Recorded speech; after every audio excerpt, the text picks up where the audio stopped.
Page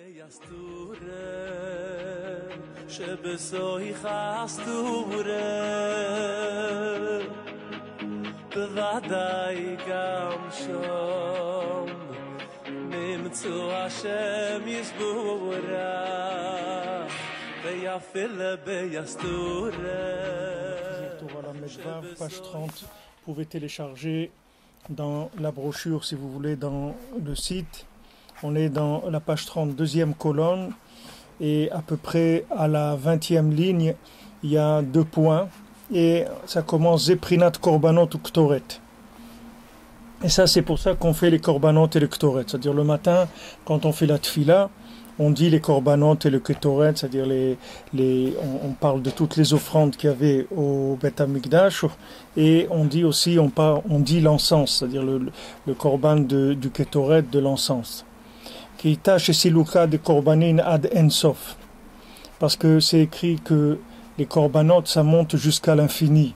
C'est-à-dire le korban, bien que c'est quelque chose de très matériel et c'est même animal, mais ça monte jusqu'à l'infini. Ve'afal piken anu omrim korbanot letaken olam ha'asiya she'olam ha'tachton beyoter. Et nous, on dit que malgré ça, malgré que ces korbanot-là, ces offrandes, elles montent à un niveau très très élevé, mais nous on les utilise aussi pour réparer ce monde-là, qui s'appelle le monde Asiya, qui est le plus bas des 4 mondes spirituels dans lequel on se trouve. On utilise les korbanot pour ce monde-là. C'est le monde de plus bas qui est à Doha et nous canal. Qui korbanot yeshlaim zeakoach la'alot lemala lemala. Parce que les korbanot, les offrandes qu'on amène pour Hachem, elles ont la force de monter très très haut.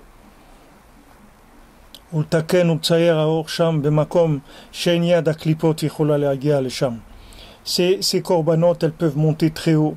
Et là-bas, dessiner la lumière dans un endroit où les clipotes, c'est-à-dire après toutes les forces négatives, elles ne peuvent pas détourner cette lumière-là, elles ne peuvent pas la transformer.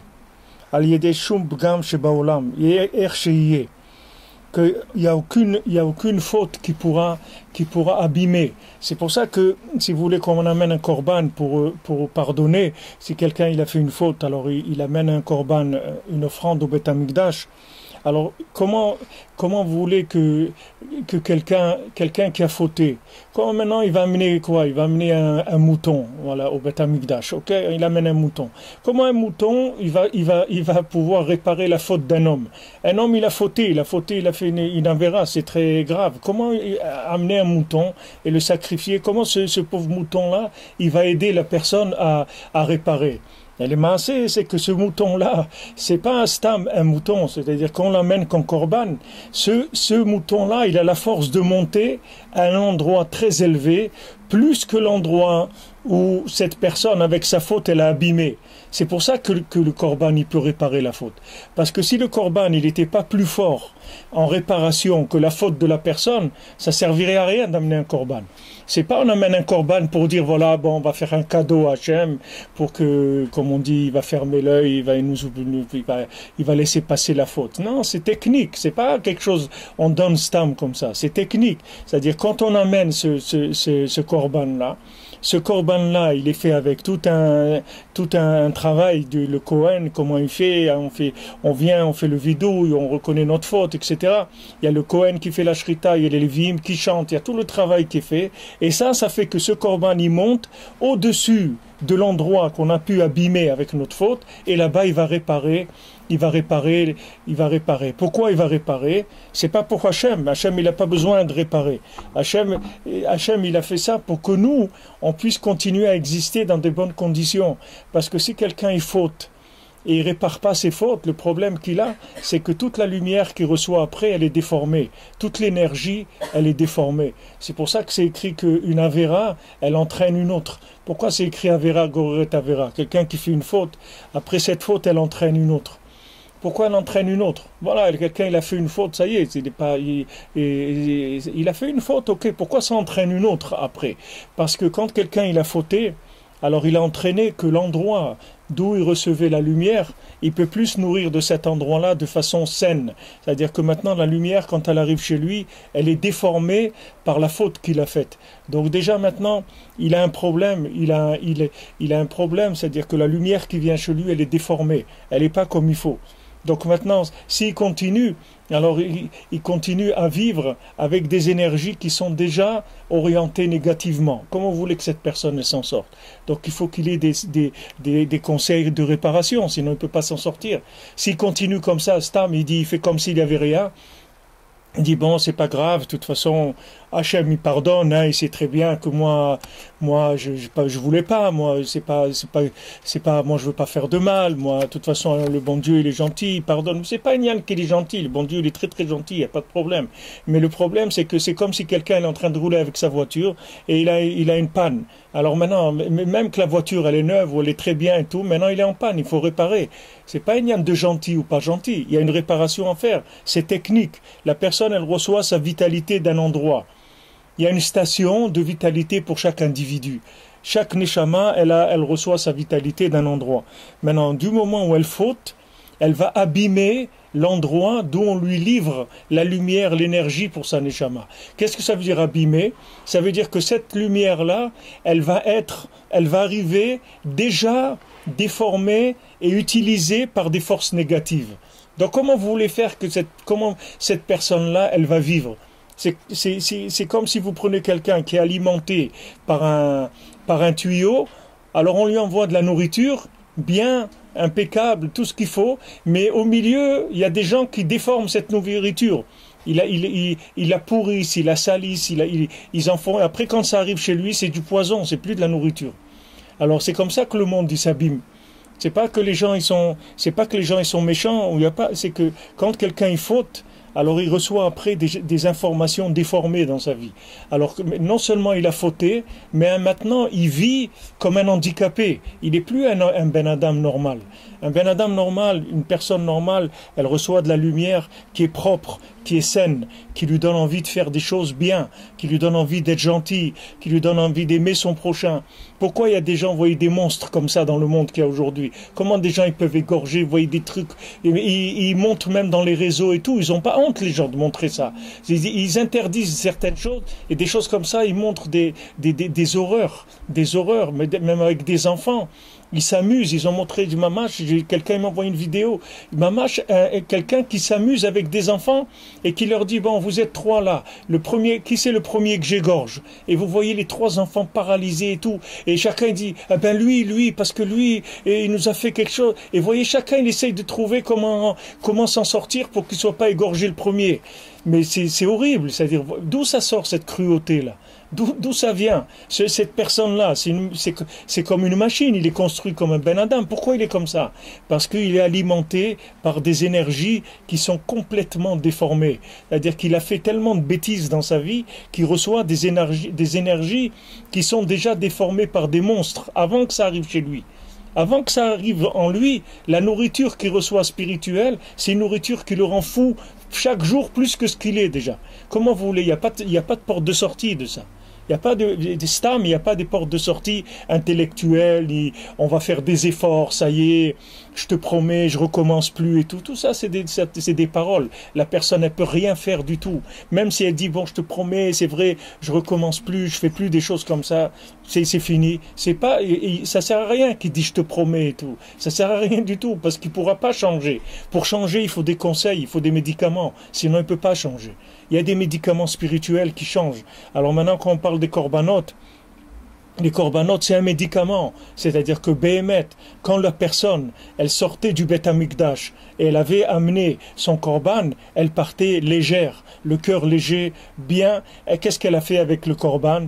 Le korban, l'animal, il est monté au-dessus de l'endroit où lui, il a abîmé. Et il a réparé là-bas la lumière, de manière à ce que quand son énergie elle va venir, elle ne sera pas déformée par la faute qu'il a faite. Et donc maintenant, il s'est libéré de sa faute, et c'est terminé.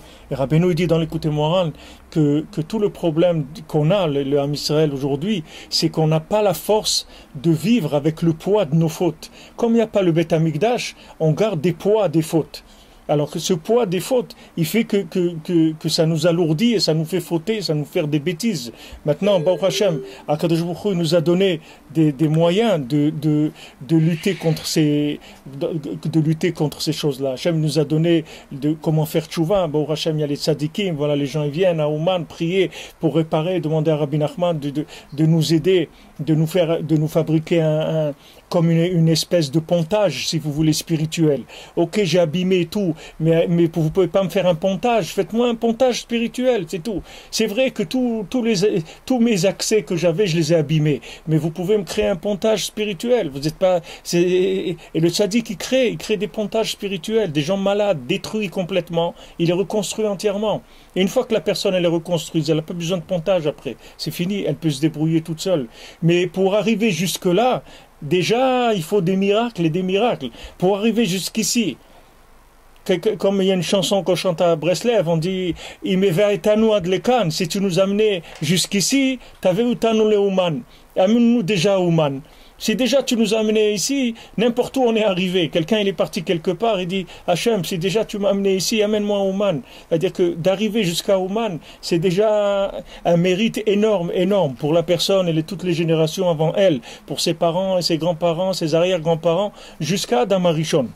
Jusqu'à Adam Arishon, c'est réparé. Le kohar que Rabbi Nachman il a de réparer, ça va jusqu'à Adam Arishon. Mais il faut chercher des réparations. Si quelqu'un il reste comme ça, il va rien se passer dans sa vie. Il va rien arranger du tout. Il va rester comme il est. Et ça va aller de pire en pire, parce que ce monde-là, il est comme ça. C'est technique. Quelqu'un, il a une réparation. Quelqu'un, il voit que ça va dans la voiture, ça devient rouge. Il dit, bon, c'est pas grave. Il continue. Il dit, non, mais c'est pas grave. Il voit la batterie, il n'y a pas de batterie. L'huile, elle chauffe, il n'y a pas d'essence. Tout, il dit, non, mais c'est pas grave. Avance, avance, avance. Et à un moment, il se trouve sur le bas-côté, il s'arrête, voilà, il ne peut plus bouger. Il ne peut plus rien faire. Il n'a plus la force. Il n'a plus la force, il ne peut plus continuer. Il n'a plus de force de rien. Il ne peut plus rien faire du tout. D'où ça vient, ça? Ça vient que maintenant, il fait une accumulation de bêtises, que cette accumulation de bêtises, elle déforme. Non seulement il ne reçoit pas de l'énergie positive, c'est pas qu'il ne reçoit pas d'énergie du tout, parce que quelqu'un ne reçoit pas d'énergie, Chas Shalom, il meurt. Tout le monde reçoit une vitalité. Mais quelle vitalité il reçoit? Quelle vitalité il reçoit? Il y avait quelqu'un qui était venu me voir avec sa femme, et sa femme, elle avait fait tchouva, Baruch Hashem, elle était chomeret Shabbat et tout ce qu'il fallait, cachoute à la maison et tout, et lui, il pouvait pas. Lui, il m'a dit, Ravifar, moi je peux pas. Il dit, vous savez, moi, mon plaisir, j'attends toute la semaine, c'est d'aller à Carrefour le Shabbat. Je remplis mes chariots et tout, c'est ça mon plaisir. Maintenant, voilà, quelqu'un que sa vie, c'est ça. Que voilà, il tire sa vitalité de ça, d'aller le Shabbat à Carrefour pour faire ses... Qu'est-ce que vous allez lui dire? Qu'est-ce que vous allez faire? C'est comme un petit enfant, il joue au ballon ou il joue sur un jeu d'internet. Qu'est-ce que vous allez lui dire? C'est ça sa vitalité. Vous pouvez lui parler, vous lui dire au monsieur, ah mais c'est pas bien, mais vous êtes un idiot, il n'y a rien d'autre dans ce monde à faire que d'aller remplir des caddies à Carrefour. Vous n'avez rien trouvé de mieux? Il n'y a pas quelque chose de plus intelligent? Dites-lui ça sert à rien, il va vous frapper, c'est tout. Il va rien se passer du tout. Ça sert à rien de dire à la personne pourquoi tu t'alimentes de ça. C'est que la personne, elle est condamnée à s'alimenter de ça. C'est pas qu'il veuille ou que veuille pas, ça change rien. C'est ce qu'il y a maintenant, lui, la soupe, c'est celle-là, c'est tout. Il n'y en a pas d'autre pour lui. Et s'il veut un autre menu, eh ben, il faut qu'il commence à se bouger et à chercher et à dire peut-être que ma vie, c'est pas ça, peut-être que je vais chercher, peut-être que je vais trouver, peut-être qu'il y a quelque chose. Et il va entendre parler, il va parler de Rabbi Nachman ou de Ouman ou de quelque chose, et voilà, il va commencer à bouger. Quand il va commencer à bouger, tout de suite, c'est les énergies qu'il va recevoir, elles vont devenir positives. C'est pas ce qu'il faut comprendre avec ce qu'il explique Rabbeinu ici, Rabbi Nathan, c'est que l'homme il croit que il doit changer de par lui-même. Quand vous voyez les livres de Moussard et tout, ils vous disent ouais, fais un effort, change, arrête ça, arrête de dire de la shonara, arrête de faire ci. Mais c'est pas ça sert à rien de dire à quelqu'un qui est malade d'arrêter d'être malade. Ça sert à rien. Quelqu'un, il est alité, d'accord, il a 42 fièvres. Maintenant, il y a des gens, même des malades, ils rentrent, ils écrient. Il y a des gens, ils disent, mais qu'est-ce que tu fais? Mais je t'avais dit, tu peux pas faire attention. Il dit, mais il est malade, il a 42 fièvres, il a une angine, il est au lit, il le crie. Comme si c'est lui, qu'est-ce qu'il peut faire maintenant? Vous ne pouvez rien faire du tout. Appelez le docteur, donnez un médicament, et c'est tout. Qu'est-ce que vous êtes en train de lui crier? Ça sert à rien. Donc sachez que qu'on ne peut pas changer tout seul. Ça n'existe pas, je vais me soigner. Il y a besoin de médicaments, on ne peut pas se soigner. Mais il y a des médicaments, bon Hachem, il y a des médicaments extraordinaires. Donc ce qu'il faut, c'est rien que prendre le médicament. Il y a pas l'effort, c'est l'effort de recherche du médicament et de prendre le médicament, c'est tout.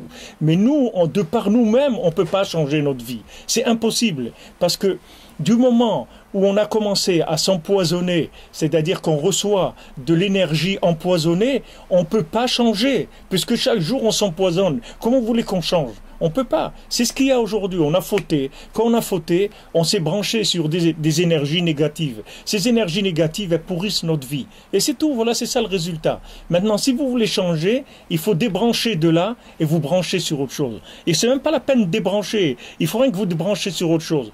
L'autre, il va se débrancher tout seul. Vous n'avez même pas besoin de vous en occuper. Branchez-vous sur autre chose, c'est tout. Quand vous allez vous brancher sur autre chose, c'est terminé. Votre vie, elle va changer. Parce que l'énergie que vous allez recevoir, c'est ça qui va vous changer. Vous n'avez rien à faire. C'est pas quelque chose vous avez juste à changer votre façon de vous alimenter. J'avais été voir comment on appelle ça, quelqu'un là qui fait les régimes, un diététicien. Voilà. J'avais été voir un diététicien et j'avais parlé avec lui. Il m'a dit, regardez, moi je soigne tout qu'avec le régime alimentaire de la personne, c'est tout. Il n'y a pas de médicaments. Voilà, ça tu manges, ça tu manges pas. Ça tu manges un peu, ça tu manges beaucoup, ça tu manges pas du tout. Voilà, c'est tout. Les quantités, quoi, et trucs, et avec ça, ils soignent la personne. Parce que tout ce qu'il y a comme maladie dans le corps, c'est un déséquilibre, c'est tout. Et la personne, elle est déséquilibrée. Il suffit que quelqu'un, il sache comment ça marche la nourriture. Par rapport au déséquilibre qu'il a, tout de suite, il sait. Vous n'avez pas besoin de lui dire. Vous lui dites ce que vous avez, vous lui amenez des analyses de sang, il va vous dire qu'est-ce que vous mangez. Parce que lui, il sait que quelqu'un qui a ça, ça veut dire qu'il mange trop de sucre, il mange trop de viande, il prend des choses qui ont fermenté, des trucs, etc. Il va vous dire tout de suite, voilà, ça, arrêtez complètement. Vous n'avez pas le droit de manger ça. Ça, mangez beaucoup, ça, tac, tac, et avec ça, votre corps, il se remet en place. Vous n'avez pas besoin de médicaments. Ça, c'est pareil. C'est-à-dire que quelqu'un qui est malade spirituellement, c'est lui qui entretient, qui se rend malade. Mais il peut rien faire, parce qu'il a besoin de manger. Mais lui, il ne sait pas ce qu'il doit manger. Lui, il ne sait pas, il ne peut pas faire autrement, parce que les énergies qu'il reçoit sont négatives. Maintenant, il doit rendre ces énergies positives, c'est-à-dire chercher de quoi s'alimenter positivement. Alors, ce qu'on cherche, voilà, c'est ça. Quand on parle de itkashrut au tzaddik, attachement au tzaddik, pourquoi on veut s'attacher au tzaddik? Parce qu'on veut recevoir de l'énergie par le tzaddik, parce que nous, on ne peut plus. Nous, nos récipients, c'est-à-dire les choses, les tuyaux qui véhiculent notre vitalité, ils sont abîmés. Donc, ils nous amènent des choses qui sont complètement pourries déjà. Donc, quand on reçoit, chaque jour, on reçoit l'envie de faire des bêtises. Ça ne vient pas de nous. C'est parce qu'on est alimenté par ça. Donc maintenant, comment on va changer? Il faut changer le type d'énergie qui va nous alimenter. Et pour ça, il faut quelqu'un qui puisse monter plus haut que l'endroit où on a abîmé, que notre station à nous. C'est-à-dire qu'il va aller au-dessus de la station qui nous alimente, il va prendre les choses en main et il va nous faire descendre de la nourriture spirituelle qui est déjà prête à l'emploi pour le bien. C'est-à-dire qu'on ne peut pas la changer. Même si on veut la changer, on ne peut pas. Même si on veut, parce que nous, on est fous. C'est-à-dire, c'est pas que maintenant, on a des petits élans à des moments de changer. Mais la plupart du temps, on est dans notre folie. Parce qu'on est comme ça. Qu'est-ce que vous voulez qu'on fasse? Qu'est-ce que vous voulez qu'on fasse? On ne peut rien faire. On ne peut rien faire. Notre maladie, elle s'entretient tous les jours. C'est comme quelqu'un qui a du sucre ou des trucs. Tous les jours, il mange du sucre. Alors que comment vous voulez qu'il s'en sorte? Et il ne sait pas ce qu'il doit manger. Il n'a aucune idée. Alors nous, on entretient notre maladie. Maintenant, pour sortir de là, on a besoin d'énergie qui soit déjà préparée en positif. C'est-à-dire, quand on les prend, ça nous rend positif, c'est tout. Et petit à petit, jusqu'à qu'on élimine complètement la folie. Mais ça prend du temps. Il ne faut pas être pressé. Ça prend du temps, mais ça marche. Baruch Hashem. Et il n'y a pas d'effort à faire. C'est rien que de prendre le médicament, c'est tout. Ne croyez pas qu'avec les mains et les pieds et trucs, on peut lutter contre le mal qui nous attaque. Parce que ce mal-là, il est beaucoup plus haut que le peu de force que nous on a. Lui, il vient de l'origine. Alors d'un côté, la personne, elle prend, elle prend des énergies négatives, et d'un autre côté, elle veut lutter contre le mal qui est en elle. Mais il ne faut pas lutter contre le mal, il faut arrêter de prendre du poison. C'est ça qu'il faut arrêter. Et pour arrêter de prendre du poison, il faut prendre de la nourriture spirituelle qui soit saine. Parce qu'on ne peut pas ne pas prendre du poison. Si quelqu'un n'a rien de quoi manger, il va mourir. Donc il préfère manger du poison que de rien manger du tout. Mais il faut s'alimenter avec de l'énergie positive, saine. C'est ça qu'il faut faire.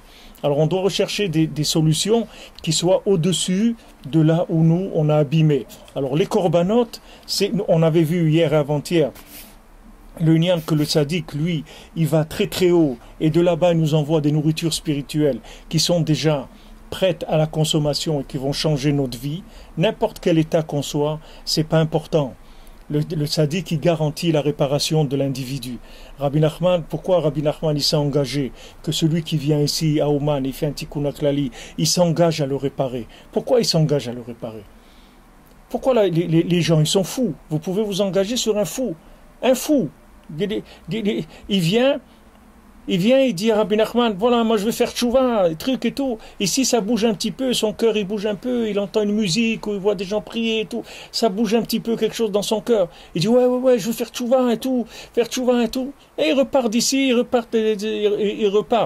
Il dit, combien de fois des gens ils sont venus, je les ai amenés à Oman, et malheureusement, le taxi, après, quand il les a amenés, quand il est revenu, il m'a dit, tu sais, Avraham, où je les ai amenés après Oman, je les ai amenés dans des boîtes de nuit à Kiev. Je lui dis, alors, qu'est-ce qu'il y a? Il me dit, non, mais ils viennent ici, c'est le tzaddik, même le chauffeur de taxi, il me dit, mais il vient chez le tzaddik, et après, il finit, il va à Kiev dans les boîtes de nuit. Et il me dit, alors, qu'est-ce qu'il y a? Je lui dis, les boîtes de nuit à Kiev, il y a des gens, tous les gens, ils vont dans les boîtes de nuit. Je dis, c'est le contraire, que ces gens-là, qui vont dans les boîtes de nuit, ça, c'est leur vie normale. Eux, ils sont alimentés par ça, ils ne peuvent pas vivre sans ça. Maintenant que eux, ils viennent chez le tzaddik, ça, c'est un chidouche. Parce que pour voir une boîte de nuit, il n'a pas besoin de venir à Kiev. Là où il est, il y en a des beaucoup mieux qu'à Kiev. Mais pour aller chez le tzaddik, il est venu. Ça, c'est un chidouche qui vient chez le tzaddik. Alors maintenant la personne elle dit ouais mais attendez monsieur, il faut un petit peu de cohérence, il faut être sincère dans la vie. Qu'est-ce que ça veut dire sincère? Qu'est-ce que ça veut dire sincère? Vous prenez un handicapé, il est sur une chaise roulante, vous lui dites il faut être sincère monsieur. Qu'est-ce que ça veut dire sincère? Lève-toi de la chaise, allez dites-lui, lève-toi. Vous allez le frapper pour qu'il se lève, il ne peut pas se lever. Il est handicapé, c'est tout. Quelqu'un il est alimenté par de l'énergie qui lui donne envie d'aller dans les boîtes de nuit, c'est tout. C'est ça sa vie, vous ne pouvez pas le changer. Vous pouvez le crier, vous pouvez dire ce que vous voulez, ça ne change rien. Parce que chaque jour, ce qu'il alimente, c'est une vitalité qui donne envie d'aller là-bas. Qu'est-ce que c'est envie? Le mot envie, ça veut dire c'est vivant, c'est envie. C'est-à-dire c'est l'envie, elle vient de ce que vous mangez spirituellement. Ça qui vous donne envie de faire ça ou ça. Maintenant, cette personne-là, du moment où elle vient, elle se connecte à Rabbi Nachman, ça y est, Rabbi Nachman il veut commencer à lui envoyer des envies qui vont changer sa vie. Rabbi Nachman, il nous prévient, il dit dans Chaim Moharan, Rabbi Nachman, il dit, je vous préviens, celui qui vient chez moi, il doit savoir que des avérotes dans sa vie, peut-être il va faire, mais avec du goût, il n'aura plus de goût dans les avérotes. Parce que ça, celui qui vient chez moi, je lui enlève le goût de l'avéra à jamais. Plus jamais de sa vie pourra goûter une avéra, c'est fini. Il pourra continuer, chas v'shalom, parce qu'il est fou, mais il n'y aura plus de goût. C'est fini, le goût du mal, il l'a perdu. C'est fini. Maintenant, peut-être il est énervé, il est en colère, il va faire des avérotes. Mais le goût de l'avéra, il faut qu'il sache qu'il est terminé pour lui. C'est fini pour l'éternité. Plus jamais il aura le goût du mal. C'est quelque chose qui est terminé pour lui. Même si vous avez l'impression que la personne elle est comme ça, et même pire, ça veut rien dire du tout. Le tzaddik, quand il débranche la personne du mal, il la débranche. C'est comme un pontage, c'est tout. Il lui enlève, il prend la veine qui est alimentée là-bas, il la coupe et il la branche sur un autre endroit. C'est tout, c'est terminé. C'est fini. Les vieux circuits, ils ont disparu, c'est fini. Alors ça, on a besoin de ça. Le jour où nous on peut parler comme ça aujourd'hui, parce qu'on parle d'après, des gens qui ont été après le traitement. Mais avant le traitement, qui est-ce qui vous pouvez vous parler comme ça? Personne ne peut vous dire ça. Il n'y a que quelqu'un qui a reçu le traitement qui vous parler comme ça. Quelqu'un il ne sait même pas que ça existe. Quelqu'un, il m'entend parler comme ça, il va me prendre pour un fou, ce que tu es en train de raconter. Qu'est-ce qu'il raconte? De quoi il parle? De quoi il parle, ce monsieur-là? Des quoi? Des pontages, des trucs, des branchements, des trucs. Ouais, nous, on est là, on vit, voilà. Voilà, moi, je suis là, dans ce monde, je travaille, j'ai trucs et tout. Mais les gens, ils ne savent pas que chacun, il est connecté sur des énergies. Il n'y a personne ici qui vit Stam. Tout celui qui vit, il vit avec une énergie qui a une certaine qualité, c'est tout. Changez la qualité de l'énergie, vous changez cette vie, c'est tout. Changez votre forme, ce qui vous alimente, votre vie, elle va changer. Changez ce qui vous alimente spirituellement, vous allez voir que vous allez changer. Alors le sadique, Baruch Hashem, il a une panoplie de choses qui changent les énergies. Mais au-dessus de tout, c'est lui-même. C'est-à-dire de venir ici, à Oman, de faire un tikkun haklali, voilà, Baruch Hashem, des gens, ils ont pas peur, ils viennent, ils prennent un billet pour un jour, pour 2 jours, mais Baruch Hashem, ils sont venus à Oman avant Rosh Hashanah, ils ont cette tranquillité que Baruch Hashem, leur année, c'est une bracha, ils ont pris la bracha du tzaddik, ils mettent la tête sur l'oreiller, ils sont tranquilles. Mais quelqu'un qui a pas ça, comment il va affronter quoi? Encore une année de quoi encore? Une année de quoi encore? Encore de fauter, encore de faire des bêtises, encore de s'ennuyer, encore des dépressions, encore des nerfs, encore de la jalousie, encore de la haine, encore de tout. Combien quelqu'un peut vivre avec ça? Mais la mort, c'est mieux que ça. Il vaut mieux mourir que vivre comme ça. C'est horrible de vivre comme ça. Jusqu'à quand quelqu'un il peut rester comme ça malade? Il va pas se soigner. Jusqu'à quand quelqu'un il peut attendre? Baruch Hashem, regardez, c'est pas difficile. Si vous faites le rapport qualité-prix, c'est rien du tout. Quelqu'un qui vient ici, il sauve sa vie pour quelques bricoles, quelques centaines de dollars, il a sauvé sa vie. Il vient chez le sadique, ça y est, le sadique il le change. Il change les canaux de connexion. C'est fini. Il passe sur autre chose. C'est fini. Comme les chaînes de télévision. Vous avez des chaînes. Les chaînes, qu'est-ce que c'est? C'est des chaînes, elles enchaînent les gens. La chaîne, moi je suis enchaîné de la chaîne 1, de la chaîne 2, l'autre la chaîne 3, la chaîne ta. Ils sont enchaînés. Maintenant le tzaddik, il a une chaîne, que cette chaîne-là, elle déchaîne les gens, de tout. Elle les branche sur un autre monde, c'est fini. Et que cette personne là-bas, elle change de vie. Et que vous ne pouvez plus l'acheter, lui dire, viens, ça, toi, je veux rien. Moi, je veux être un bon juif, je veux servir Hachem, je veux vivre dans la joie, dans la simplicité, c'est tout. Le reste, ça ne m'intéresse pas. Prenez tout ce monde-là, prenez-le pour vous. Moi, je ne vais pas rester ici, je ne vais pas commencer à construire dans un monde où je ne vais pas rester. Moi, je suis en train de construire quelque part où je vais aller là-bas après, et je vais rester là-bas. C'est là-bas où je suis en train de construire. Ici, je ne veux rien construire du tout, oubliez-moi, laissez-moi tranquille. Laissez-moi du temps, laissez-moi le temps de prier, de faire des mitzvot, c'est ça que j'ai besoin. Mais ça, pour voir les choses comme ça, il faut être soigné déjà. Quelqu'un qui voit la vie comme ça, c'est qu'il a reçu des médicaments déjà. Parce que quelqu'un qui n'a pas reçu les médicaments, il ne peut pas voir la vie comme ça du tout. Il y a des gens, prenez des jeunes, ici, combien des histoires, j'ai des centaines des histoires de gens qui sont venus à Ouman, comment des gens qui ont changé. Il y avait un jeune Français qui était en vacances à Eilat, il y a quelques années. Et il y a un copain à lui qui lui a dit, viens avec moi à Ouman. Et il lui dit, qu'est-ce que tu veux que je fasse à Ouman? Moi, je fais rien, je mets des tefilines, je fais rien du tout. Qu'est-ce que tu veux que je fasse là-bas? Il dit non, mais viens, tu vas voir, tu vas kiffer, c'est bien, même si tu fais rien, c'est pas grave, tu vas voir une ambiance et tout. Il a tiré, l'autre il est venu ici. Ok, maintenant c'est quelqu'un qui vient d'une famille traditionnaliste. Alors il avait une boucle d'oreille là dans le nez, il avait un truc dans le nez. Il a dit, je vais pas rentrer comme ça sur la tombe du tzaddik et tout. Il avait honte d'avoir c'est déjà pas mal. Quelqu'un qui a une honte d'avoir une boucle d'oreille dans le nez, aujourd'hui c'est un tzaddik. Vous pouvez lui dire que c'est un tzaddik, vous pouvez lui demander qu'il vous fasse une bracha. Celui qui a honte de ça, c'est une madrega déjà aujourd'hui. Les gens, ils ont pas honte de rien du tout. Alors, avant de rentrer sur la tombe de Rabbi Nachman, il a enlevé ce truc-là et il a mis dans la petite poche de son jean, il y a une petite poche à l'intérieur, et il a dit comme ça, il a dit, regarde Rabbi Nachman, si quand je sors cet anneau-là que j'ai mis là, il n'est plus dans ma poche, je fais tchouva tout de suite. Je prends sur moi le Shabbat, les tefilines, tout. Il est prié sur le tombeau, il fait tikkun haklali, il est sorti, il a cherché la truc, elle avait disparu de sa poche, elle était terminée. Il a fait tchouva. Voilà, combien de gens ils sont venus ici, Ça y est, c'est une usine ici de tchouva. Ça débite par milliers des balais de tchouva. C'est pas quelqu'un, il pleure un petit peu. Ici, c'est des réparations aussi. C'est une usine de réparation. C'est pas des pleurs et des trucs. C'est pas que ça. C'est que derrière, ça répare les âmes. C'est des réparations d'âmes. Vous savez, d'arriver à changer quelqu'un aujourd'hui, de lui changer sa vie, que ce qu'il aimait, il a changé ce qu'il aimait. Il aimait ça, maintenant il aime autre chose. Qu'est-ce qui s'est passé? Tout simplement, on lui a changé son régime alimentaire, spirituel, c'est tout. C'est tout ce qu'on a changé. Et lui, il a changé, parce que lui, c'était le résultat de ça.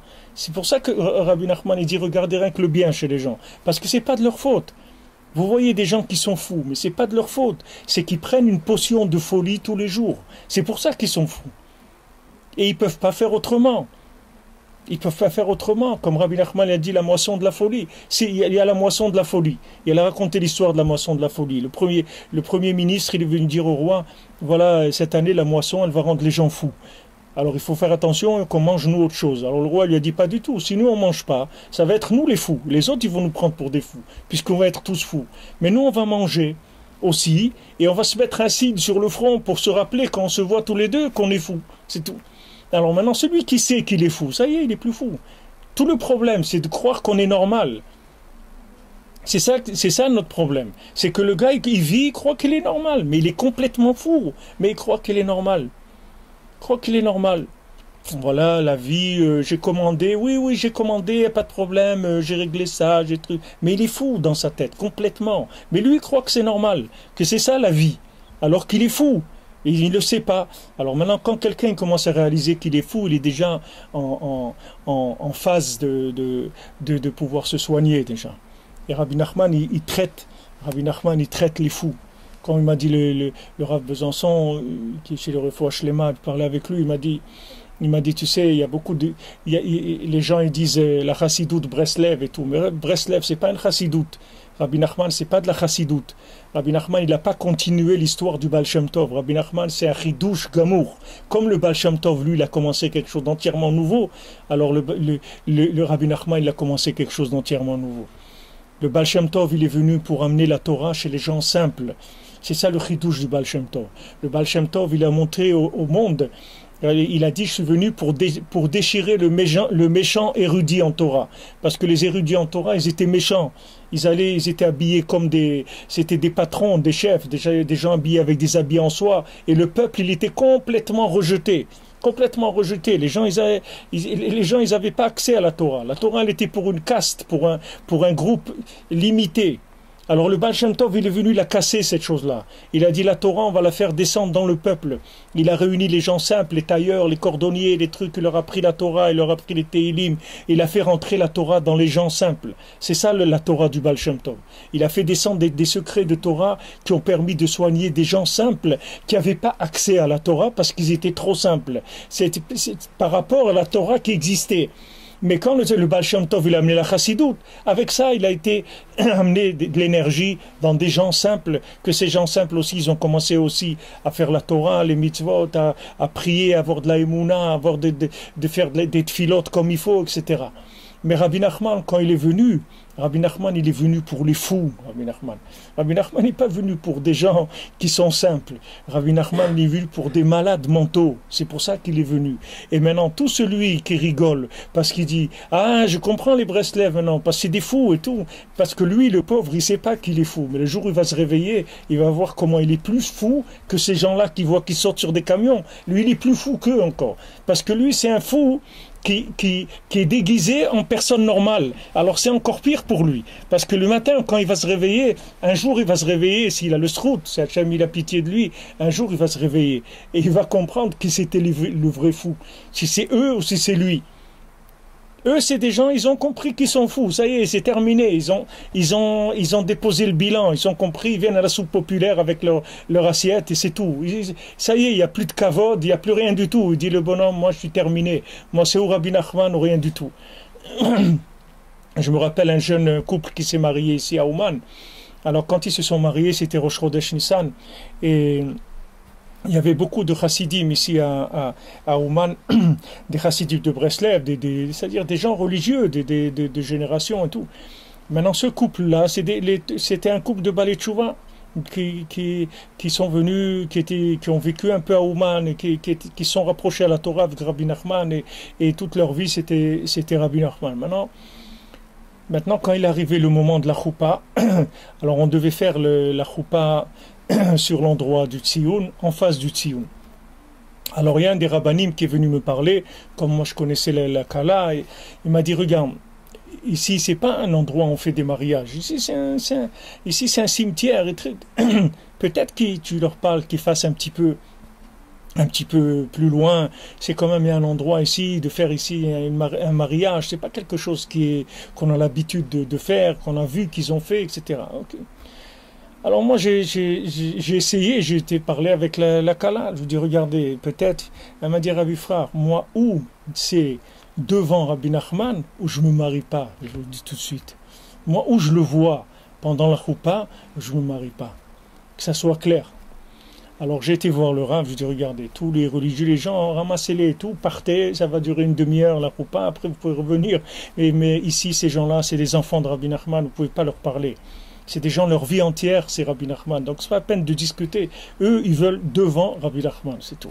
Ils veulent se marier devant lui pour qu'ils soient toujours toute leur vie devant lui, qu'ils soient présents dans leur vie. C'est ça leur façon de voir la Torah. Et si vous leur enlevez ça, il n'y a rien. Parce que eux, c'est des fous. C'est des gens, ni ils ont envie de se marier, ni ils ont envie de rien faire. Tout ce qu'ils font, c'est parce que Rabbi Nachman, il s'occupe d'eux, c'est tout. Donc, si vous leur enlevez ça, ils vont rien faire du tout. Donc, laissez-les tranquilles. Ça, c'est des cas, je lui dis, c'est pas pour vous. Ces gens-là, vous ne pouvez pas les comprendre. Ces gens-là, vous les comprendrez dans quelle génération, quand le monde, il va tomber encore beaucoup plus bas que ce qu'il est aujourd'hui. Mais maintenant, vous ne pouvez pas comprendre ce que c'est. D'où ils viennent, ces gens-là, et d'où les a sauvés Rabbi Nachman, vous ne pouvez pas comprendre. Vous ne pouvez pas comprendre ce que c'est du tout. Alors ça, c'est Rabbi Nachman, il est venu pour les fous. Mais ça ne veut pas dire qu'il est venu que pour des fous. Il est venu pour tout le monde, mais parce que le monde est fou. Tous les gens, ils sont fous. Mais seulement, il y a ceux qui le savent, et il n'y a que ceux qui ne le savent pas. Il y a ceux qui le savent, et qui n'ont pas peur, et qui ils se prennent en main et disent écoute, j'ai cette maladie et tout, bon, mais ça va, je suis fou, mais il y a des médicaments, je vais les prendre et je vais me soigner, il n'y a pas de problème. Et il y a qui disent non, il ne faut pas dire qu'on est fou, il ne faut pas dire ça, surtout pas, il ne faut pas que ça se voit, il faut faire semblant d'être normal, il ne faut surtout pas que ça se voit. Alors lui, qu'est-ce qu'il fait? Il cache sa folie, le plus qu'il peut. C'est pour ça que des fois vous entendez quelqu'un, pitom, il a fait quelque chose d'abracadabrant, comme ça, dire waouh, mais comment ça avait l'air de quelqu'un tout à fait normal, sérieux, truc et tout, très très normal et tout. Putain, mais il a fait ça, qu'est-ce qu'il y a eu? Mais non, il n'était pas normal, c'est un fou. Mais seulement il ne pouvait pas accepter. Et il y a la société aussi qui n'accepte pas. La société, elle n'accepte pas les fous. Alors les gens, ils ont peur d'être fous, de dire qu'ils sont fous. Parce que s'ils disent qu'ils sont fous, ça y est, les gens, ils vont plus les prendre au travail, ils vont avoir peur d'eux. Mais celui qui le prend au travail, lui aussi, il est fou. C'est un monde de fous. C'est un monde de fous. Seulement, il y a ceux qui le savent et ceux qui ne le savent pas. Mais ici, il y a les médicaments, Baruch Hashem, chez Rabbi Nachman, pour tous les fous qu'il y a dans le monde, les plus grands fous qui existent dans le monde. Regardez ce qu'ils font, regardez les pays, les guerres qu'ils font. C'est pas des fous, ces gens-là. Regardez les États-Unis, l'Europe, l'Iran, les trucs. Vous manque des fous dans le monde, des exemples de gens fous. Il y en a pas. Les plus ils sont grands, et plus ils sont fous. Rabbi Nachman, il est venu pour eux. C'est-à-dire pour eux, pour nous, pour toute l'humanité, pour réparer la folie du monde. Et cette folie-là, c'est une folie qui va aller en croissant. Et Rabbi Nachman, il a dit, celui qui n'écoutera pas mes conseils, il ne pourra pas sortir de ça. Il ne pourra pas sortir de ça. Parce que c'est quelque chose, comme je vous ai dit, ça vient de la 50e porte. Il n'y a personne qui peut lutter par la logique contre ces choses-là. Il n'y a pas de logique là-dedans. Quelqu'un, il veut éduquer ses enfants, il veut qu'ils soient bien, il faut qu'il prie, il faut qu'il les aime, il faut qu'il soit gentil avec eux, c'est tout. C'est comme ça qu'ils vont sortir bien, les enfants. C'est pas autrement. Il faut celui qui utilise la rigueur ou les trucs, il va lui sortir des gens, des Hachem Ishmor. Hachem Ishmor, ce qui sort. C'est comme ça, on est dans la 50e porte, on n'est plus dans ce qu'il y avait avant. Avant, c'était une chose, aujourd'hui, c'est autre chose. Aujourd'hui, le monde, il a changé complètement. Et ça, Rabbi Nachman, il l'a vu depuis l'époque où lui, il est venu, qu'il a envoyé dans le monde pour traiter la folie. Maintenant, la folie, elle a commencé à son époque et elle ne fait que s'accentuer chaque jour. Vous le voyez bien, regardez aujourd'hui les mariages qu'ils ont officialisés, les gens. Vous voyez, regardez dans quel monde on est en train de vivre. Qu'est-ce qui va sortir de ces gens-là? Qu'est-ce qui va sortir? Des gens qui font des mariages homo, etc. Maintenant, quelqu'un qui a un truc comme ça dans sa tête, vous allez travailler avec lui. vous allez vivre avec lui, vous allez vous promener avec lui, vous allez lui faire confiance dans le travail. Mais à qui vous avez affaire? Si quelqu'un il a le cerveau fracassé dans ça, si vous croyez que la personne elle fonctionnait normalement ailleurs, elle peut faire n'importe quoi. Elle peut faire n'importe quoi dans sa vie. Quand vous voyez des choses comme ça, en plus que c'est officialisé par les gouvernements, et que les gens, les pays qui ne veulent pas officialiser ça, ils disent, ces pays-là, c'est des nazis. Ils les traitent de nazis, les gens qui ne veulent pas officialiser le mariage homosexuel. C'est quelque chose que maintenant, c'est pas normal, c'est ça le truc d'aujourd'hui. Alors quelqu'un comme ça, vous allez lui faire confiance. Mais quelqu'un qui est malade dans ce domaine-là, il peut faire n'importe quoi dans sa vie. C'est juste pour qu'on voit la folie, c'est tout. Hachem, il fait ça, pour qu'on voit comment on est fou. C'est ça qu'Hachem, il veut montrer au monde. Mais il faut réaliser qu'il y a une folie. Il faut commencer à se réveiller parce que quand ça va se dégrader encore plus, on ne sait même pas où on va arriver après. On n'a aucune idée. Bichlal, qu'Hachem il nous protège, Bémet, que les sadikim ils prient pour nous et qu'ils nous envoient des énergies positives. Berachamim, Berachamim Gumurim, rien qu'avec la miséricorde, qu'il ait pitié de son monde, Hachem, c'est tout. Qu'il ait pitié de son monde et qu'il envoie des médicaments, même aux gens qui ne veulent pas se soigner. Qui leur envoie des médicaments, comme le dit Rabbi Nachman. Alors, il faut verser un seau de médicaments sur la personne. Peut-être une goutte, elle va rentrer dans sa bouche. Peut-être, parce qu'il ne veut même pas prendre le médicament. Il y a les gens, ils sont tellement fous qu'ils ne veulent même pas prendre le médicament. Alors, qu'est-ce que vous allez faire avec ces gens-là? Vous allez leur parler de quoi? Vous allez discuter, viens, on va parler, tu sais, il faut être normal. C'est quoi normal? Amène-moi quelqu'un de normal. Tu connais quelqu'un de normal? Rabbi Nathan, il a dit, à son époque, il a dit tout le monde est fou, et moi aussi je suis fou. Mais je connais un homme normal, il s'appelle Rabbi Nachman, c'est tout. Regardez Rabbi Nathan, que c'était un tzaddik, Rabbi Nathan, l'élève de Rabbi Nathan. Il a dit, je suis fou. Le monde entier est fou. Mais je connais un qui est normal, c'est Rabbi Nachman. Que ça veut dire normal? C'est que celui qui correspond aux normes de la création du monde. C'est ça un Ben Adam normal. Hachem, il a créé un monde. Ce monde, il a des normes, oui. La même chose que la lumière, elle a des normes. L'eau, elle a des normes. Le feu, il a des normes. Une vache, elle a des normes. Un truc, c'est des normes, oui. Il y a des normes dans le monde, dans la création du monde. Alors, celui qui suit les normes de la création, alors il s'appelle un Ben Adam normal. Alors, allez trouver quelqu'un qui correspond.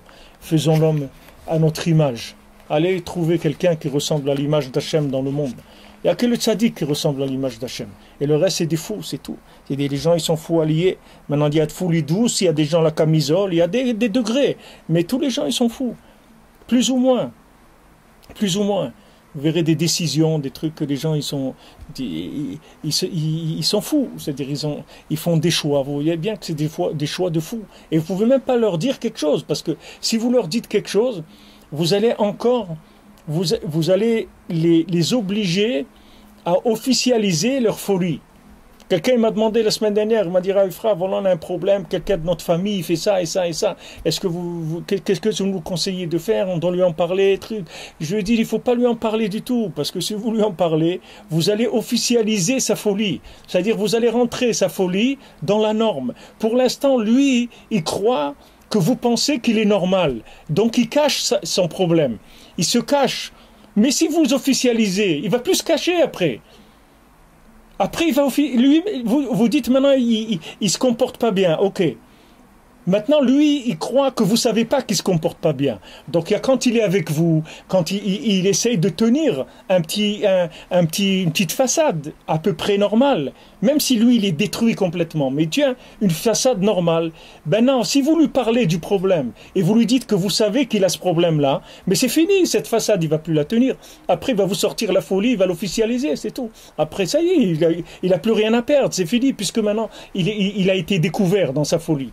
Donc ça ne sert à rien de lui parler. Vous allez empirer le truc. Il ne faut rien dire du tout, rien. Il faut prier, faire un pidion, truc. Mais vous ne pouvez pas lui parler. Parce que si vous lui parlez, vous allez officialiser la folie. C'est ce qu'ils ont fait pour le mariage mixte. Ils ont tellement sorti la chose qu'après ils sont obligés de l'officialiser, c'est tout. Parce que s'ils ne l'officialisent pas, qu'est-ce qu'ils vont avoir? Regardez, des défilés, des trucs, des problèmes partout. Alors ils ont dit, bon, on va l'officialiser, c'est tout. Voilà ce qu'ils ont gagné. En voulant aller contre avec une méthode qui n'est pas appropriée, ça officialise le mal encore plus. Ça le rend officiel. C'est-à-dire qu'avant la personne avait honte, maintenant elle n'a plus honte. Ça y est, c'est officiel. Donc vous avez affaire à des fous, vous ne pouvez pas leur parler.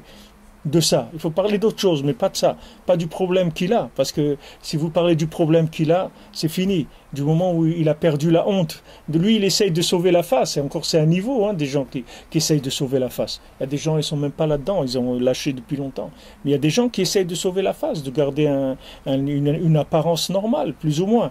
Alors si vous venez, vous les piquez, vous leur dire non, non, mais nous on sait, on a compris que c'est pas normal. Alors ça y est, il va tomber le masque, alors là vous allez faire un fou, vraiment, il va sortir sa folie en plein jour, comme on dit.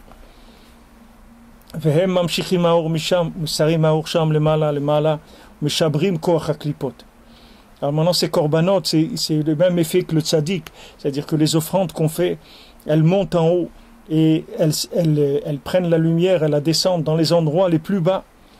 Et elles cassent, et elles annulent toutes les clipotes et toute la citrahara qui sont prises dans le Olam, même dans le monde d'Asiya dans lequel on se trouve nous, que là-bas il y a l'emprise des clipotes encore plus fort que n'importe où. Gamotan mevatlim korbanot, aledei goldel kocham. Même les clipotes qui sont dans les mondes les plus bas, le korban, il peut annuler, quand on amène une offrande, ça peut annuler ces forces négatives qui sont en prise sur les endroits les plus bas. Parce qu'ils ont été chercher une lumière très très élevée qui a déjà été positionnée, mise en forme en bénédiction. Mise en forme en une bénédiction. Si quelqu'un il a compris, quand il a compris quelque chose, il le devient. C'est écrit, les Khamim ils disent, imyadativ et aitiv. Si j'ai compris, je le deviens. Si je ne le deviens pas, c'est que je n'ai pas compris. Les gens, ils disent, vous lui dites, vous avez compris que c'est pas bien le lachon hara? Il dit, oui, bien sûr, j'ai compris, BML, je fais des efforts et tout, mais j'arrive pas, hein, j'arrive pas tous les jours, je fais le lachon hara. Mais vous avez compris que c'est pas bien? Alors oui, bien sûr, j'ai compris, quoi, le lachon hara, c'est sûr, c'est une avéra, ça compte comme si on a tué quelqu'un, comme si on a, ça, j'ai compris, bien sûr, ça veut dire que t'as compris. T'as compris quoi? Si tu avais compris, tu t'arrêtes tout de suite. Si tu avais compris, tu t'arrêtes tout de suite.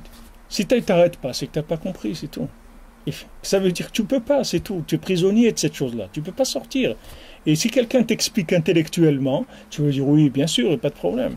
Comme l'exemple, je vous ai dit une fois, une histoire, on dit, pas si elle est vraie, mais c'est une histoire, qu'on dit que quelqu'un il était alcoolique. Alors ses enfants, ils savaient pas, ils avaient beaucoup de peine pour lui, ils savaient pas comment faire, avoir un père alcoolique, tous les jours il buvait beaucoup, etc. Un jour, ils ont vu un homme, un soulard qui était couché par terre et sur le trottoir comme ça, tellement il avait bu. Ah, ils ont dit, viens, et dit, viens, ils se sont dit, les enfants, viens, on va chercher papa, maintenant on l'amène, qui voit, ça va l'amener, ça. Alors ils ont été chez leur père, et ils lui ont dit, regarde papa, regarde un soulard, regarde ce qu'il est devenu. Alors lui, il est parti parler au soulard, il lui a dit, qu'est-ce que tu bois pour arriver à ça? Moi jamais je suis arrivé, qu'est-ce que tu bois? Dis-moi, qu'est-ce que tu bois? Seigneur, donnez du chizouk pour que lui, maintenant il a découvert un qui se roule dans la rue par terre, lui il n'est pas arrivé à ça. Lui avant il buvait des petits trucs, c'était de la folie douce, maintenant il a trouvé un qui l'a dépassé. Eux, ils ont cru qu'il allait reculer. Ils l'ont fait avancer encore plus dans sa folie. Vous comprenez? Alors, il faut des médicaments véritables. Vous ne pouvez pas jouer. C'est pas en expliquant aux gens. Il n'y a rien à expliquer. Il faut de l'énergie. C'est pas expliquer. Il faut donner de l'énergie, c'est-à-dire des choses qui rentrent dans la personne et qui changent, qui débloquent. C'est ça qu'il faut débloquer le cerveau, il faut débloquer le cœur, il faut changer les envies. Et ça existe, Baruch Hashem. Il y a des médicaments, ils sont là. Pour ça qu'on prend tous les jours, on a besoin, nous, on fait des doses tous les jours, Baruch Hashem. On espère que Akash Baruch Hu va continuer à nous donner des cohortes, de continuer et de propager dans le monde, parce qu'il faut donner au monde ces possibilités-là, parce que c'est dommage. Les gens, ils sont fous, ils se cherchent, ils sont malheureux. Il y a des médicaments, Baruch Hashem, pour soigner tout le monde. Il faut juste les distribuer. Zeprinat Ktoret. Alors, Rabbi Nathan, il dit que ça, c'est le Ketoret, l'encens qu'on a amené au Beth Amikdash. Shua Moufrar Mikola Korbanot. C'est connu que le Ketoret, l'encens, c'est le plus élevé de tous les offrandes qu'il y avait au Beth Amikdash. Ketoret Ole Lemala Mikola Korbanot. Parce que le Ketoret, il monte au-dessus de toutes les offrandes. Jusqu'à qu'il dessine la lumière en bien, en haut, tout à fait en haut. Jusqu'à que, avec le Ketoret, on arrive à soumettre et détruire même les clipotes les plus profondes qui existent. Même la Touma la plus profonde qui existe, on peut la détruire avec le Ketoret. Et il fait sortir toutes les âmes et toutes les étincelles de Gdusha qui étaient emprisonnées là-bas. C'est ça le secret des 11 ingrédients qu'il y avait dans le Ketoret.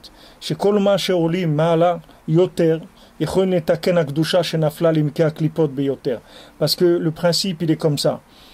Plus on monte et plus on tire des énergies qui peuvent réparer ce qui est en bas. Une fois il y avait quelqu'un, il avait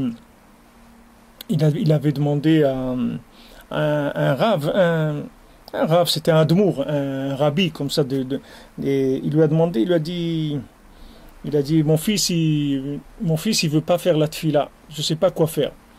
Alors le rave lui a dit fais-toi la tfila, et après ton fils il va faire la tfila. Ça veut dire que quand on monte, c'est ça la solution de réparer les gens qui sont en bas. Parce que plus quelqu'un y monte, et plus l'énergie elle descend en bas. Elle peut descendre en bas.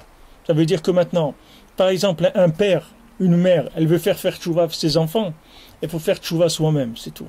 Parce que les enfants, ils sont accrochés à nous. Les enfants, ils sont dans notre cœur, ils sont dans notre cerveau. C'est une partie de nous-mêmes, nos enfants. Donc il suffit qu'on fasse un pas en avant, qu'eux, ils vont aller en avant. C'est la Torah de mois d'Elul que Rabbi Nachman dit. C'est la Torah, je vous en ai parlé la semaine dernière. La Torah 141 dans l'écouté moral. Elle est à la fin de tous les Tikkun HaKlali en général, les Tikkun HaKlali épais, où il y a toutes les tfilotes. Alors il y a à la fin cette Torah, la Kouf Mem Aleph 141, et elle est sur Elul, parce que Rabbeinu rapporte le passouk qui est dans la paracha de cette semaine, qu'on va lire dans Netzavim Yaeler. Dans la paracha de cette semaine, il y a un passouk et levavra ve'et levavra ve'et lev. C'est Rochetevot Elul. Ton cœur et le cœur de tes enfants. Alors Rabbeinu il dit là-bas que si tu fais tchouva, tous tes enfants ils vont sentir des pensées de tchouva, parce que tu les alimentes toujours. Tes enfants ils sont alimentés par toi. Si toi maintenant tu changes tes énergies, tu vas changer l'énergie de tes enfants. Si toi tu nettoies, tu reçois des aliments spirituels raffinés, plus élevés, tu vas nettoyer tes enfants. Et ça, c'est de tout le monde, il est comme ça. C'est-à-dire que maintenant, pourquoi les nations elles sont tellement loin d'Hachem, c'est parce que les Juifs, les Juifs qui sont les traînards, ils sont loin. Mais si maintenant les Juifs qui sont en haut, ils rapprochent les Juifs qui sont en bas, et que les Juifs qui sont en bas, ils avancent, alors automatiquement, ils vont libérer ceux qui sont plus bas et aussi vont avancer, parce qu'ils vont transmettre des énergies. Et c'est Béhémet, ça c'est quelqu'un qui m'a envoyé hier après le shiur, il m'a envoyé un commentaire sur la vidéo, il m'a dit ça. Il m'a dit que Béhémet, chacun qui progresse, il envoie de l'énergie à quelqu'un qui est en bas. Comme vous prenez de l'expérience dans le monde. L'expérience, c'est une force. Par exemple, quelqu'un qui est un expérimenté dans l'alpinisme ou dans la natation, dans n'importe quoi. Alors, il peut vous faire gagner du temps. Il va vous dire, regarde, ne fais pas comme ça, fais comme ça et comme ça. Il va vous donner quelques informations. Ça y est, il vous a aidé à sortir. Maintenant, quelqu'un qui fait tchouva, qui avance, il fait tout le temps tchouva. Alors lui-même, il fait toujours des balais tchouva. Lui-même, avec sa tchouva, il sort des gens, sans arrêt. Parce que du moment où il monte, il permet à des gens qui sont derrière lui de recevoir de la nourriture spirituelle qui est plus raffinée. C'est-à-dire qui lui permet à l'autre de se rendre compte un peu de sa folie, un peu de sa bêtise, de lâcher un petit peu de sa bêtise et d'avancer.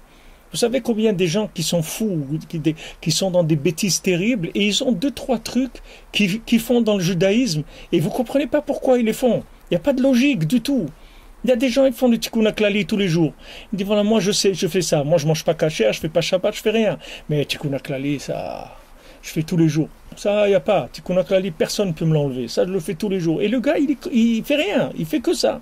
Mais c'est extraordinaire, ça veut dire que sur ce point-là, il y a quelqu'un qui lui a envoyé une dose de normalité, si vous voulez. Maintenant, quand il va recevoir une autre dose sur autre chose, il va changer aussi. Ça y est, c'est comme ça. Mais ça dépend des gens qui sont devant. Parce que les gens qui sont devant, c'est eux qui décident de la vie des gens qui sont derrière eux. C'est comme ça. Prenez l'autoroute, vous savez ce que c'est les bouchons dans l'autoroute. C'est la même chose. Le bouchon, il a un endroit où il y a le bouchon. C'est pas tout le monde qui fait le bouchon.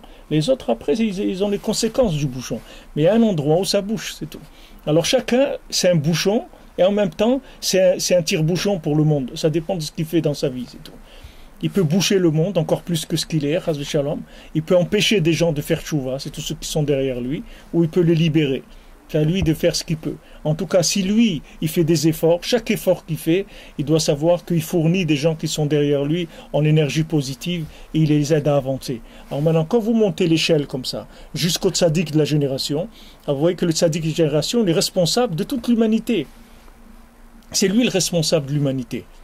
Alors lui, il distribue des énergies sans arrêt et lui, il a la responsabilité de monter plus haut chaque seconde pour pouvoir descendre plus bas. Comme je vous ai dit, Rabbi Nachman, il dit, venez chez moi, parce que quand vous venez à Ouman, il a dit, le voyage de chacun à Ouman, il est Mekarev la Géoula. Chaque fois que quelqu'un vient à Ouman, ça approche la venue de Mashiach. Mais comment? D'après ce que je vous explique ici, c'est très facile de comprendre comment. Parce que celui qui vient ici, et qui vient prier sur la tombe du tzaddik, lui-même, il va avancer maintenant. D'abord, il accrédite le tzaddik, et lui, il va avancer. Alors maintenant, quand il accrédite le tzaddik, il monte plus haut. Maintenant, lui qui est venu ici, il va avancer, parce que le tzaddik, il va lui donner des énergies positives, il va le brancher, donc lui va avancer. Donc automatiquement, ceux qui sont derrière lui, ils vont avancer. Il n'a même pas besoin de parler avec eux, c'est même pas la peine de parler. Si ça vient de parler, on parle, mais c'est pas la peine de parler, c'est pas nécessaire en tout cas. C'est pas nécessaire, c'est pas indispensable. Ça passe pas par la parole automatiquement. Les circuits fonctionnent sans parole. Ça n'a pas besoin de parole. C'est des énergies qu'il faut.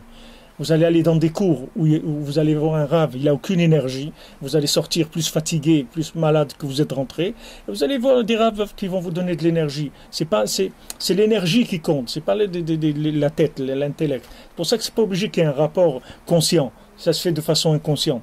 Et Rabbeinu lui-même, il a vécu ça. Cette Torah que je vous dis, 141 dans l'écoute morale, elle vient de ce que le Rebbe lui-même, Rabbi Nachman, il a vécu.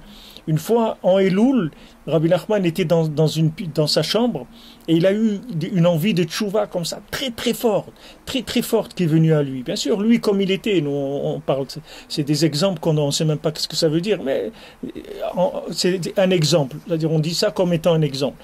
Alors Rabbi Nachman, lui, il a eu une pensée de tchouva qui est venue très très forte.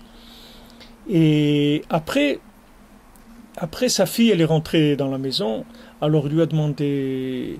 Est-ce que tu as senti, il y a un petit moment, quelque chose de spécial ou autre? Elle a dit, oui, j'ai eu un élan de tchouva, quelque chose qui m'est venu. Alors Rabbeinu lui a dit, après, il a dit cette Torah-là. Cette Torah que maintenant, le cœur de ses enfants, il est attaché au cœur du père et de la mère. Et quand il faut tchouva, alors automatiquement, les enfants, ils font tchouva.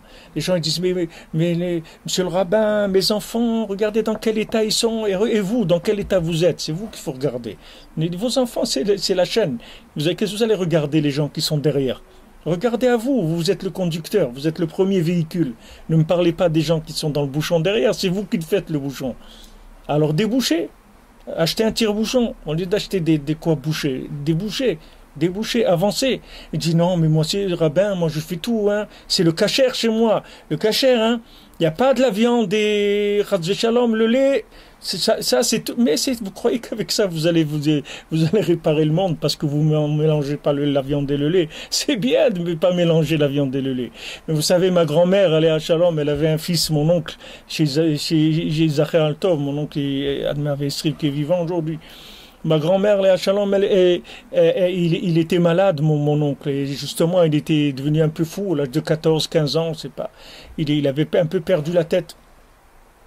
Alors, ma grand-mère, Léa Shalom, elle a été au Maroc, chez Rabbi Amram Ben Diwan. Elle a été là-bas et elle est restée là-bas 3 mois. Pas le lait, la viande. Elle est restée là-bas 3 mois. Elle a dit au tzaddik, regarde. Moi, je suis venu avec mon fils, le voilà, c'est mon fils. Tant que mon fils, il va pas guérir, je pars pas d'ici. C'est tout. Oh, ça a mis 3 mois. 3 mois, le petit, il a guéri. Bon, Hachem, elle est partie. Pour Hachem, il a une vie tout à fait normale. Les enfants, des petits-enfants, il a travaillé tout ça. Non, ça a disparu, le problème qu'il avait, il avait disparu. Je veux dire, quand quelqu'un il voit que ses enfants, ils ont des problèmes, C'est pas avec... c'est sûr que le lait et la viande, c'est bien. Il ne faut pas mélanger le lait et la viande. C'est extraordinaire, il n'y a pas de problème. Il n'y a pas de problème. Mais c'est comme si vous dites, Ras Shalom, quelqu'un il est atteint d'une maladie, Hachem Ishmor, terrible. Lui dites, non, mais j'ai été, je lui donnais un bonbon, et je sais qu'il aime les bonbons. Mais qu'est-ce qu'il fasse avec un bonbon? Qu'est-ce qu'il fasse avec ça? Il est atteint des choses terribles. Et toi, tu es la solution. Toi, tu es la solution. Tu es la solution de celui qui est derrière toi. C'est toi qui peux le libérer. C'est toi qui peux le libérer. Chacun, il libère les gens qui sont derrière lui. Et première ligne, c'est ses enfants. La première ligne, c'est ses enfants, parce que ses enfants, maman, c'est son excroissance, ses enfants. Donc dès qu'il bouge d'un côté ou à un autre, il embarque ses enfants avec lui. S'il avance, il les embarque. Si Chaz Shalom il recule, il les embarque aussi avec lui. C'est pour ça que d'un côté que comme un autre, si quelqu'un Hachem Yishmor, Hachem Yatzil Otanu, mais si quelqu'un il a un enfant qui tourne mal dans ce monde, alors c'est écrit dans les Sfarim que le père, dans le Olam Haba, on lui fait des problèmes. Pourquoi? Parce que le père, il était responsable de son enfant. Il n'y a pas à dire, ouais, il ne voulait pas m'écouter, truc, mais on ne parle pas d'écouter, c'est pas à ce niveau-là que ça se passe maintenant. On ne parle pas d'écouter, il n'y a rien à écouter, et surtout pas à essayer, parce que les gens, qu'est-ce qu'ils veulent? Eux, ils veulent se faciliter la tâche, vous comprenez? Les parents. Au lieu de faire tchouva, ils ont envie d'utiliser de la rigueur sur leurs enfants pour qu'ils soient bien. Il dit, attention, hein, si tu ne te lèves pas à la synagogue, il n'y a pas de vacances, hein, tu ne vas pas à la tfila, cette année, pas de vacances, tu le sais. Hein. Pourquoi? Lui, il n'a pas envie de faire tchouva.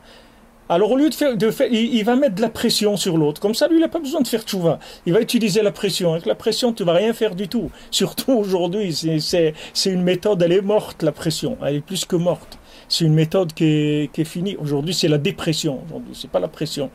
C'est la déprime, la dépression.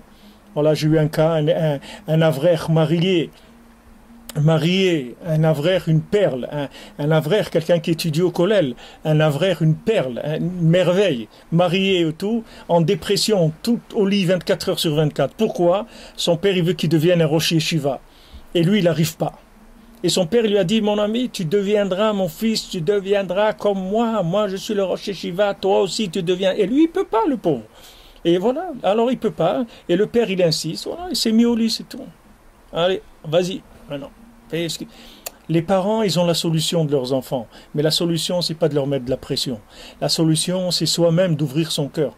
Prenez le Tehillim, faites le Tehillim, faites des tfilotes, l'écoutez de filotes, faites des pidionons, de la tzedaka, allez chez les tzadikim, priez. Et vous allez voir qu'avec ça, vous allez sortir des enfants merveilleux. Des enfants magnifiques, sans jamais avoir besoin de prise de bec avec eux, ni de prise de tête. C'est pas besoin. Pas besoin. Ma mère, elle est à Shalom, elle allait toujours chez un tzaddik en Eretz Israël qui est à Chatzor. Ça s'appelle Chonia Me'agel. Vous connaissez, c'est la Gemara. Elle parle de Chonia Me'agel. Rabbeinu dit c'était un très grand tzaddik, connaissait 70 facettes de la Torah. C'est un très grand tzaddik. Et là-bas, il y a l'histoire de Chonia Me'agel qui s'était mis dans un rond. C'est pour ça qu'on l'appelle Chonia Me'agel, le rond, parce qu'il avait fait un rond. Il a dit à Hachem, si je me mets dans ce rond, tant que tu n'envoies pas la pluie, il y avait de la sécheresse, je ne sors pas de ce rond. Alors Hachem lui a dit, si tu n'étais pas Chonia Me'agel, je t'aurais brûlé. Alors Hachem il a envoyé la pluie, très fort. Alors Chonia Me'agel il dit, j'ai pas dit un déluge, j'ai dit de la pluie, c'est tout. Hachem il a dit, oh là là, si t'étais pas... C'était un très grand tzaddik. Alors ma mère, quand j'étais jeune, j'étais fou. C'est pas qu'aujourd'hui je suis moins fou, mais disons j'étais déjà fou, quoi. Alors ma mère, elle me dit toujours, mon fils, regarde, je vais aller chez Chonia Me'agel. C'est tout. Moi, je ne vais pas parler avec toi. Moi, je vais le voir, lui, il s'occupe de toi, pas de problème. Mais c'est comme ça qu'elle m'a toujours orienté, pas en me parlant. Elle savait que c'est pas la peine de parler, même pas de commencer à parler, il n'y a pas avec qui parler, Bichlal. Elle allait là-bas. Elle pleurait là-bas, elle amenait une séouda pour les pauvres et tout. Voilà, c'est ce qu'elle faisait. À chaque fois, elle est là-bas, chez ce tzaddik-là. Chatzor, c'est à côté de Rosh Pina, c'est dans le nord d'Eretz Israël. C'est en haut de Tveria. Il y a ce tzaddik-là, c'est un Tana, c'est un très, très grand tzaddik. Rabbeinu parle de lui dans la Torah Samech Aleph, dans 61, dans l'écoute morale. Alors maintenant, il faut utiliser des méthodes qui marchent. Voilà les méthodes qui marchent. Pour ces méthodes, il faut de la émouna. Mais Baruch Hashem, aujourd'hui, vous avez de moins en moins d'épreuves parce que le reste, ça ne marche pas du tout. Avant, vous pouviez faire des choses que vous croyez que ça a marché. Aujourd'hui, il n'y a rien qui marche. Donc ça y est, vous êtes tranquille. Il n'y a que la Emouna. Sadik Bemouna Tawichie, c'est tout. Aujourd'hui, il n'y a que la Emouna. Allez chez les Sadikim, prendre le Teilim, la Tzedaka, les trucs, et voilà, c'est tout. Avec ça, c'est comme ça qu'on réussit l'éducation des enfants aujourd'hui. C'est pas en parlant avec eux, parce que d'abord, il y a une telle distance entre les parents et les enfants, qu'on parle des langues qui sont complètement étrangères. C'est comme la tour de Babel. On a vu tout à l'heure dans la paracha, ça va être la paracha de la semaine prochaine, que dans la Shira, il parle là-bas, il dit que Hachem, avant, il y avait une seule nation dans le monde. Il n'y avait pas des nations. C'est à partir de la tour de Babel qu'il y a eu 70 langues. Et Hachem, il leur a donné 70 langues et il les a Mebalbel autour. Babel, ça veut dire Mebalbel, Bilboul, il les a troublés. Il a fait qu'ils ne se comprenaient plus, les gens. Donc, ils ont créé chacun leur nation. Il y a eu 70 nations à partir de ce moment-là. Mais aujourd'hui, et comme il a dit le Chazon Ish, il a dit aujourd'hui, chaque année, c'est une génération. C'est pas 20 ans aujourd'hui une génération.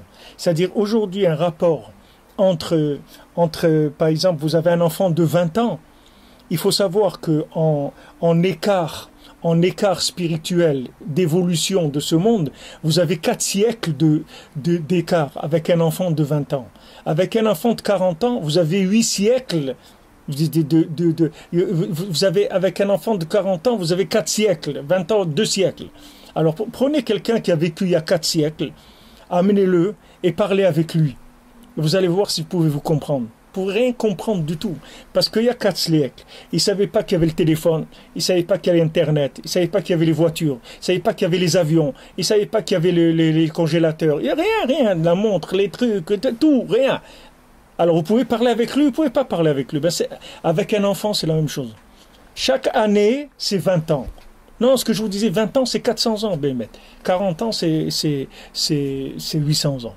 20 ans, c'est 4 siècles d'écart. Parce que ça va tellement vite, la descente, elle est tellement vertigineuse que le langage, c'est plus ce langage-là. Il faut utiliser la prière et la gentillesse, c'est tout.